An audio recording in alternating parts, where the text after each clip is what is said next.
A surprising Toronto Blue Jays trade update to go over today, as a brand new report has dropped revealing a new target that has been made available and placed on the trade block this offseason. And this has Jays fans absolutely fired up. We're going to break down this report and discuss what this means going forward as the Jays continue to peruse the trade market and prepare for something big. So stay tuned for all that in this episode. But before we get into it, folks, we were proud to announce that this video is brought to you by Koho.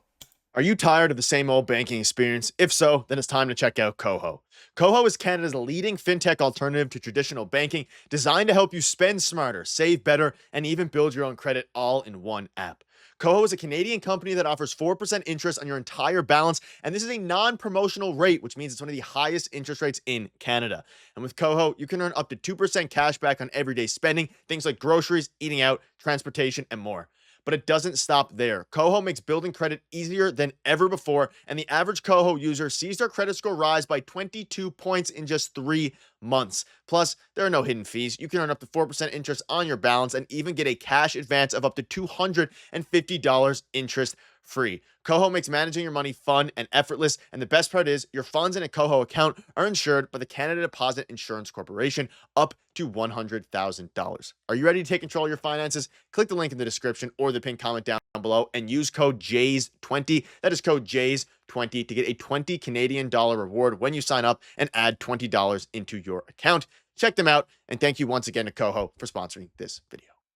All right, let's dive right into the video today. There is a lot to go over. Obviously, we know that the Toronto Blue Jays are in a very interesting spot right now surrounding the free agency market, Pete Alonso, all these different things. A couple updates on that front coming to you later, but I'm going to focus today on a pitcher that has been made available that not only is very surprising, but would fit this Jays team absolutely perfectly, and that pitcher is Michael King. So you can see this here. This is from Ken Rosenthal. One reason the open market remains clogged is that teams continue to discuss trades. The Seattle Mariners, Luis Castillo, and the Padres, Dylan Cease, and Michael King are among starting pitchers who remain in play. King asked for $8.8 million on arbitration. The Padres offered $7.325. A hearing appears likely. So basically, a report dropped from Ken Rosenthal revealing that Michael King has been made available on the trade market, and he is available to be traded. And this has prompted Jays fans to be pretty fired up about the opportunity of this move. Now, we know Ross Atkins is still working the free agency market, whether that be Pete Alonso, whether that be, Alex Bregman. They obviously signed Anthony Santander,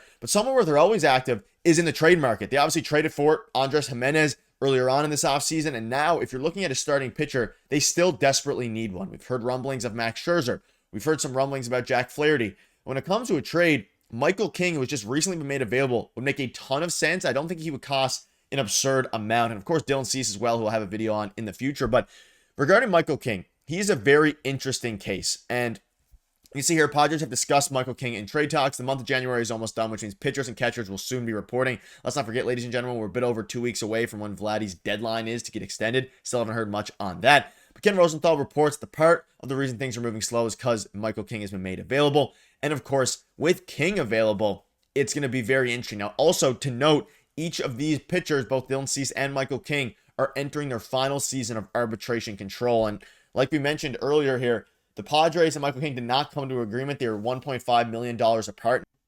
The fact that the Padres became stingy over $1.5 million when Michael King was obviously their big acquisition in the trade with the Yankees for Juan Soto, had a great Cy Young caliber season, and then they're going to, try to lowball him over $1.5 million is a little bit absurd to me, and it's leading now to maybe they wanted to trade him all along, so they don't want to give up that extra bit of money, all these different things. But it seems like at this point, it's very likely that Michael King gets traded, and they're at least exploring him in trade talks, and this has led, from the Jays' perspective, things to really start to pick up here. And I also want you to let me know down below. Leave a comment. What type of prospects would you be willing to give up in a Michael King trade? There's been a lot of talks about Jays prospects lately. We'll have a video coming to you guys probably tomorrow or very, very soon about this, because there's a ton of things, a ton of avenues for the Jays to actually make trades surrounding some of their prospects. But new Padres trade rumor gives Jays a chance to stick it to the Yankees. It's no secret the Jays farm system has seen better days. It is better than it was a year ago, but is there enough to contend with teams that have much deeper and stronger farm system? Even CBS Sports notes the Jays may lack the trade chips to get a King deal done, but they have to at least call and ask, right? It's not like we hear the Jays are in on someone every other day anyway. However, the lack of depth means Toronto would have to give up prize prospects like Trey Savage, Arelis Martinez, or Arjun Amala. And maybe a high price to pay for King, assuming Toronto will be unable to get him to sign a long-term deal. Padres want to get someone off their active roster health, and this year, it's unlikely there's a move that makes sense. So, a couple different things here. For one, I think in any trade talk, again, Michael King would be basically a rental at this point unless he wants to extend in Toronto, which if the Jays are willing to pay him, we'll get into his stats in a minute, could make some sense here. But there's no world where I trade Trey Savage. And when it comes to Relvis Martinez or Arjun Amala, I probably would entertain either of those guys. And Arjun Amala has been a prospect who has been rising through the rankings. He's looked very good. I think he's going to be probably the future shortstop for the Toronto Blue Jays, depending on how fast he's ready, of course, with Andres Jimenez on the team now. But Trey Savage, I consider him borderline untouchable. The Jays have no starting pitching prospects aside from him, Jake Bloss, and Ricky Tiedemann. He is their number one prospect at this point, and he dominated in college. He has elite stuff. He could make an appearance for the Jays as early as this season if things all go right for him. But I mean, even a Relvis, I'm super high on a Relvis Martinez. I think there's a good chance he starts a lot of games at third for them.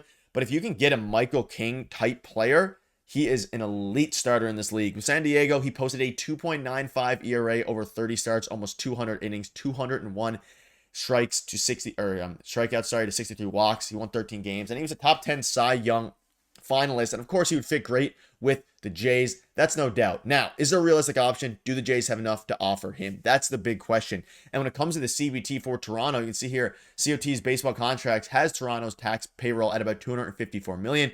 Well above the first luxury threshold, though it is under the 261 second. There's no world where they don't sign another player or players or trade for players or player that is over to stay under 261 million. That's obviously, I don't think it's going to happen. They're obviously at 254 right now, so that's $7 million. Once they hit that, they're obviously going to hit the second threshold. I think they steamroll past that. They have an offer out on the table for Pete Alonso, which would obviously put them past that. And again, whether it needs ownership approval or not is the big question. I think it gets done, though, either way. And that makes things very interesting. As you look at his stats here, this isn't just, again, he turned a starter once they traded for him, San Diego. He's only 29 years old. Will be 30 in the upcoming season. Even in 2023, he was one of the best relievers in baseball. Put up a 3.3 BWAR in 49 games. He did start 9 of those games, and then in San Diego transitioned to a full-time starter, and he was like starting some games for the Yankees. We obviously remember back when he would be a thorn in the Jays side.